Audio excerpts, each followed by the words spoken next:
Hello दोस्तों, आज हम बात करेंगे 1931 में रिलीज़ हुई एक ऐसी फिल्म के बारे में जिसने हॉलीवुड का चेहरा बदल दिया था, द पब्लिक एनिमी। ये कहानी है एक छोटे मोटे चोर की जो धीरे धीरे क्राइम की अंधेरी राहों पर चल पड़ता है और अंजाम ऐसा है जो आपको हिला कर रख देगा।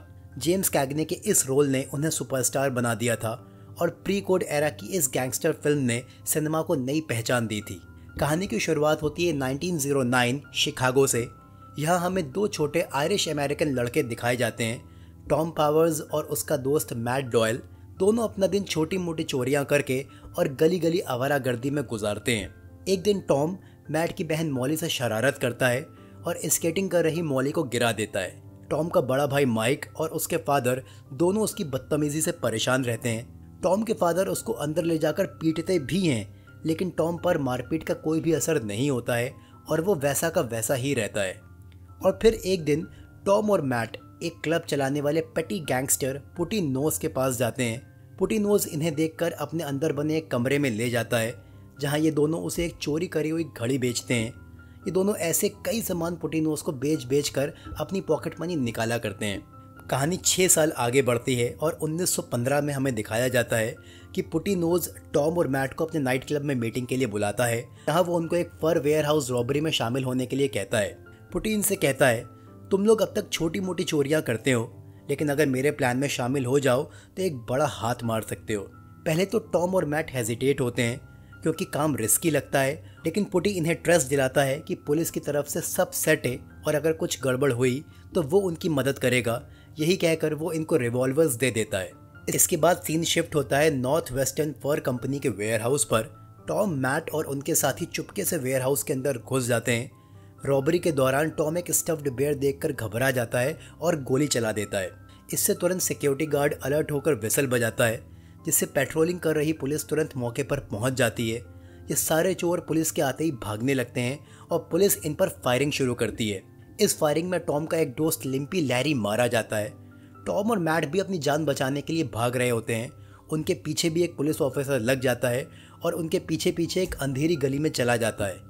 स्क्रीन पर हमें सिर्फ गोली चलने की आवाज़ सुनाई देती है और लगता है जैसे टॉम या मैट में से किसी एक को गोली लग गई है। पर कुछ देर बाद ही वो दोनों जिंदा बाहर निकलते हैं, मतलब उन्होंने मिलकर उस पुलिस ऑफिसर को मार दिया था। बचकर लौटने के बाद जब ये दोनों पुटी नोज के पास जाते हैं तो देखते हैं कि वो अब तक भाग चुका होता है। इसके बाद कहानी 1917 में जाती है, जब टॉम और मैट छुपकर सिगार्स चुरा लेते हैं और उन्हें बेचने के लिए पेडी रायन के पास जाते हैं। लेकिन रायन खुद सिगार्स जैसे छोटे इलीगल धंधे में इन्वॉल्व नहीं था। वो अपने लेवल पर एक एस्टैब्लिश्ड बुटलेगर था जो लिकर ट्रेड और अंडरवर्ल्ड के स्ट्रॉन्ग कॉन्टैक्ट्स के लिए जाना जाता था। रायन सिगार्स में इंटरेस्टेड नहीं था, पर उनकी हिम्मत देखकर फ्यूचर में साथ काम करने का प्रॉमिस करता है। इसके तुरंत बाद सीन शिफ्ट होता है टॉम के घर पर। हाँ, हमें पता चलता है कि उसका बड़ा भाई माइक पावर्स नए शुरू हुए वर्ल्ड वॉर 1 में यूएस मरीन्स ज्वाइन कर चुका है और घर से जा रहा है।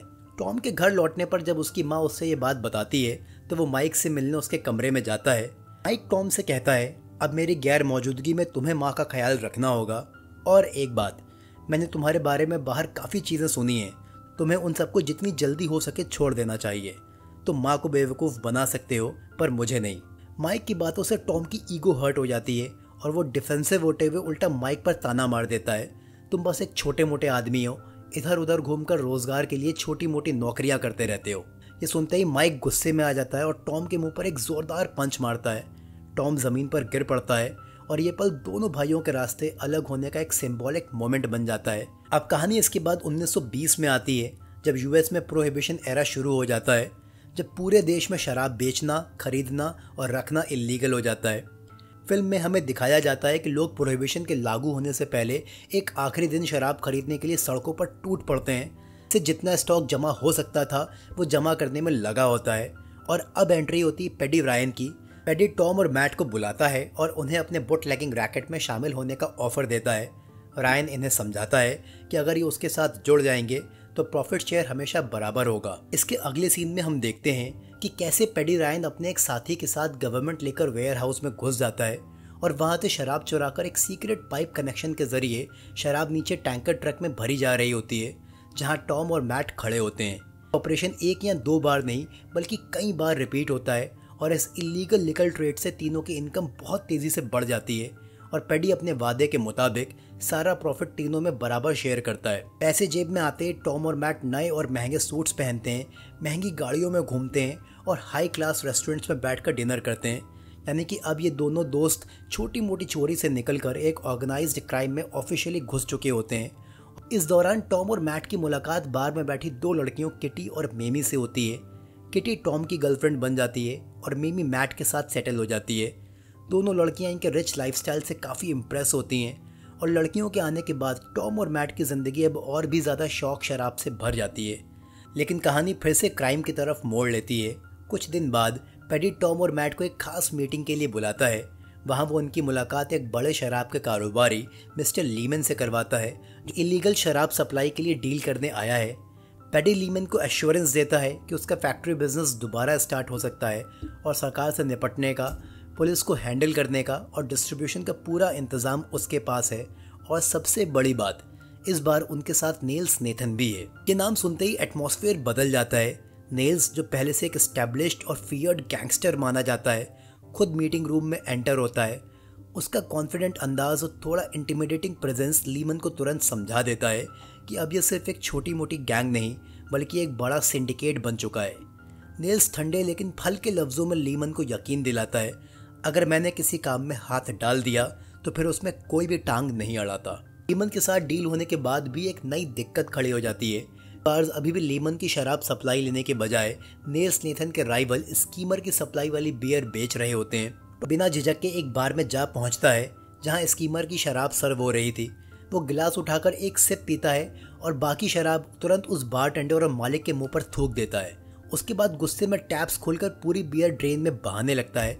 का ओनर उसे रोकने की कोशिश करता है, लेकिन टॉम उसको वहीं ठोक देता है और खुलेआम धमकी देता है कि यहाँ सिर्फ वही शराब बिकेगी जो हम देंगे। स्कीमर का माल यहाँ दोबारा नज़र नहीं आना चाहिए। ये इंसिडेंट टॉम के कैरेक्टर को एक रुथलेस एनफोर्सर की तरह एस्टैब्लिश कर देता है, जो सिर्फ डील करता ही नहीं बल्कि अपने दुश्मन को उसके रूट तक उखाड़ देने की हिम्मत रखता है। इसके बाद सीन शिफ्ट होता है फैमिली ड्रामा पर। टॉम का बड़ा भाई माइक अब घर वापस आ चुका होता है। एक सोशल वर्कर से उसे पता चलता है कि टॉम अब नेल्स नेथन की गैंग का हिस्सा बन गया है और फिलहाल शराब के इलीगल कारोबार में इन्वॉल्व्ड है। यह खबर सुनते ही माइक का गुस्सा और कंसर्न दोनों भर जाते हैं। थोड़ी देर बाद टॉम और मैट घर पर आते हैं, लेकिन खाली हाथ नहीं। उनके साथ होता है एक बियर का बैरल जो वो डाइनिंग टेबल पर रख देते हैं। टॉम से कहता है कि यह सिर्फ बियर नहीं है, इसमें लोगों का खून भी मिला हुआ है। It's beer and blood. तो टॉम भी चढ़ जाता है और माइक से आगे से कहता है कि तुम्हारे मेडल्स में भी लोगों का खून लगा हुआ है। माइक गुस्से में बियर का बैरल उठाकर फेंक देता है और दोनों के हीटेड आर्ग्यूमेंट के बाद टॉम घर छोड़कर निकल जाता है और फैमिली से अलग होकर किटी के साथ होटल में रहना शुरू कर देता है। इसके बाद टॉम की ज़िंदगी किटी के साथ भी अच्छी नहीं रहती है और एक दिन किटी के कंप्लेंट से तंग आकर टॉम टेबल पर रखा ग्रेप फ्रूट उसके चेहरे पर दबा देता है और उससे अपना रिलेशनशिप खत्म कर देता है। ये सीन हॉलीवुड का एक आइकॉनिक सीन माना जाता है। ये एक शॉर्ट लेकिन ब्रूटल मोमेंट है जो टॉम के रूथलेस इनसेंसिटिव साइड को एक्सपोज करता है। इसके बाद टॉम और मैट एक दिन रोड पर घूम रहे होते हैं और तब टॉम की नज़र एक स्टाइलिश और खूबसूरत लड़की ग्वेन एलन पर पड़ती है। टॉम अपनी गाड़ी रोककर ग्वेन को लिफ्ट देता है। सफ़र के दौरान टॉम हमेशा अपनी कॉन्फिडेंट और फ्लर्टिशियस स्टाइल में ग्वेन से बातें करता है। ग्वेन भी उसके चार्म और डेयरिंग पर्सनैलिटी को देखकर इम्प्रेस हो जाती है और जाते जाते टॉम को अपना नंबर दे देती है। इस कई दिनों बाद एक सेलिब्रेशन पार्टी में टॉम की नज़र एक तरफ टेबल पर बैठे पुटी नोज पर पड़ती है। उसको देखते ही टॉम के दिमाग में वो पुराना धोखा ताज़ा हो जाता है। इसके बाद टॉम मैट को अपने साथ लेकर पुटी नोज के पीछे जाता है और दोनों पुटी नोज को उसके घर तक ले जाते हैं।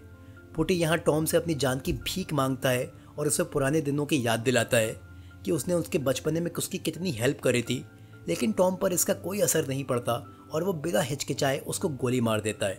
इसके कुछ दिन बाद एक और शॉकिंग टर्न आता है। एक सीन में टॉम ग्वेन के साथ होटल रूम में टाइम बिता रहा होता है, तभी मैट आकर उसे एक बैड न्यूज़ देता है। वो कहता है कि नेल्स नेथन मर चुका है। टॉम तुरंत गुस्से में रिएक्ट करता है, किसने मारा उसको, लेकिन मैट कामली समझाता है कि नेल्स को किसी गैंगस्टर ने नहीं बल्कि एक एक्सीडेंट ने मारा है। हॉर्स राइडिंग के दौरान वो घोड़े से गिर गया था और घोड़े की किक लगने से उसकी मौत हो गई। ये सुनकर टॉम के अंदर का गुस्सा और फ्रस्ट्रेशन फट पड़ता है।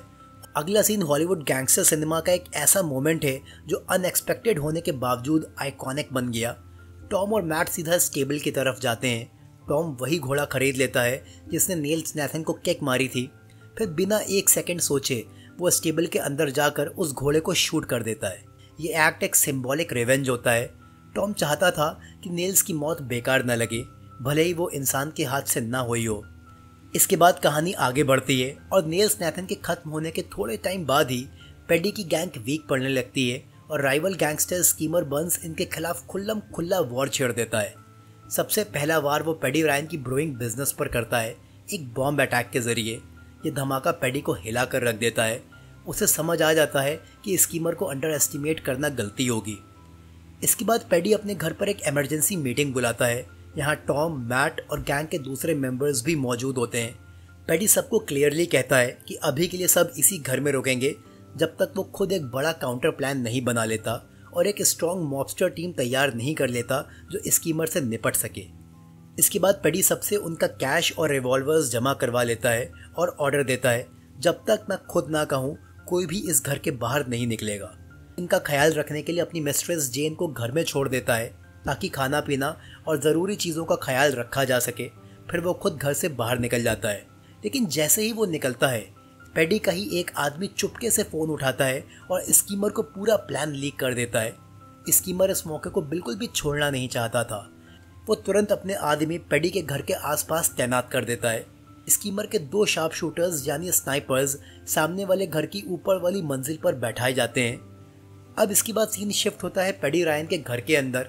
टॉम लगातार शराब पी कर नशे में बेहोश हो जाता है और रात के वक्त जेन उसके नशे का फ़ायदा उठाकर उसके साथ सो जाती है। अगली सुबह जेन टॉम के लिए ब्रेकफास्ट लेकर आती है और उसको कल रात की बात याद दिलाती है। टॉम को कुछ भी याद नहीं होता क्योंकि वो कल रात कुछ ज़्यादा ही नशे में था, पर जेन के कैजुअल टॉक से वो समझ जाता है कि कल रात उसका डिसिप्लिन टूट गया था। अब इस बात से टॉम के अंदर का गुस्सा फूट पड़ता है। तुरंत जेन को थप्पड़ मारता है और गुस्से में घर से बाहर निकलने लगता है। टॉम को जाता देख मैट भी उसके साथ हो लेता है। अब जैसे ही टॉम और मैट बाहर निकलते हैं, राइवल गैंग गोलियों की बारिश कर देता है।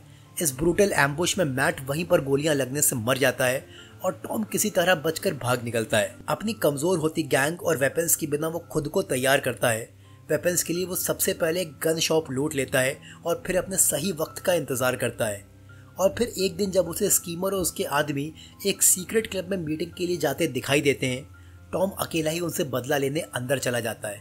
अंदर एक वॉयलेंट शूटआउट शुरू होता है। सिर्फ गोलियों पर गोलियां चलने की आवाज़ें आती हैं और पता ही नहीं होता कि टॉम जिंदा भी है कि मर गया। पर कुछ देर बाद वो बाहर निकल आता है, लेकिन उसका शरीर गोलियां लगने से काफ़ी कमज़ोर पड़ गया था और बेहोशी की हालत में उसे हॉस्पिटल ले जाया जाता है। टॉम की खबर जैसे ही उसकी माँ को मिलती है तो वो, माइक और मॉली, जो कि मैट की बहन है, उसको देखने हॉस्पिटल जाते हैं। पट्टियों से बंधा हुआ टॉम अपनी माँ और भाई के सामने पहली बार अपना ईगो तोड़ता है। उसके चेहरे से लगता है कि वो समझ रहा है शायद माइक हमेशा सही था और वो ही गलत रास्ते पर चल रहा था। लफ्ज़ कम होते हैं, लेकिन उसके अंदाज से फैमिली को लगता है कि टॉम अब सुधरना चाहता है। ऑल्दो टॉम की हालत अभी भी ज़्यादा ख़राब थी तो उसके घर आने में अभी वक्त था, पर पूरा परिवार उसके वापस आने का इंतज़ार कर रहा था। इसी टाइम पर घर की डोरबेल बजती है और पेडी रायन आकर माइक को बताता है कि राइवल गैंग ने टॉम को हॉस्पिटल से किडनैप कर लिया है। माइक गुस्से में आकर स्कीमर की गैंग से बदला लेने की बात करता है। पेडी कहता है कि ऐसा कुछ भी करने की ज़रूरत नहीं है, मैंने अपने आदमी चारों तरफ लगा रखे हैं और उससे भी ज़्यादा मैंने स्कीमर को एक डील ऑफर की है। टॉम को वापस कर दो और मैं इस शहर से हमेशा के लिए चला जाऊंगा और मुझे पक्का यकीन है कि स्कीमर इस डील के लिए मान जाएगा। इसके बाद माइक मजबूर होकर चुप रहता है और घर के अंदर आकर मॉली और माँ के सामने टेंशन छुपा लेता है। थोड़ी देर बाद एक फ़ोन कॉल आता है। माइक फ़ोन उठाता है और सामने से एक इंसान बोलता है, we are bringing Tom home. ये सुनकर माइक और फैमिली के चेहरे पर रिलीफ आ जाता है। माँ और मॉली और ज़्यादा एक्साइटेड होकर टॉम का कमरा कंप्लीट करने लगते हैं, लेकिन फिर थोड़ी देर बाद डोरबेल बजती है। माइक दौड़कर दरवाज़ा खोलता है। अनेक जख्म जैसा सच गिरता है। टॉम की डेड बॉडी बंधी हुई डोर स्टेप पर पटक दी जाती है। पैरों तले ज़मीन खिसक जाती है और कुछ देर के लिए तो उसे समझ ही नहीं आता कि ये क्या हो गया, और इसी के साथ फिल्म की कहानी भी यहीं पर ख़त्म हो जाती है। दोस्तों, ये थी द पब्लिक एनिमी 1931 की कहानी। लेकिन द पब्लिक एनिमी सिर्फ टॉम पावर्स की स्टोरी नहीं है, बल्कि उन सब लोगों का सिंबल है जो सोसाइटी के बीच पैदा होते हैं और क्राइम की तरफ खींच लिए जाते हैं। फिल्म दिखाती है कि गैंगस्टर लाइफ शुरू में चाहे पैसा, पावर और ग्लैमर दे, लेकिन अंजाम हमेशा दर्दनाक ही होता है। वीडियो पसंद आया हो तो वीडियो को लाइक करिए, चैनल को सब्सक्राइब करिए, इस वीडियो पर कमेंट करके अपनी राय ज़रूर बताइए और जितना हो सके उतना मुझे सपोर्ट करिए। फिर मिलता हूँ आपसे मैं अगली वीडियो में ऐसे ही कल्ट क्लासिक एक्सप्लेनेशन के साथ। तब तक के लिए गुड बाय, टेक केयर।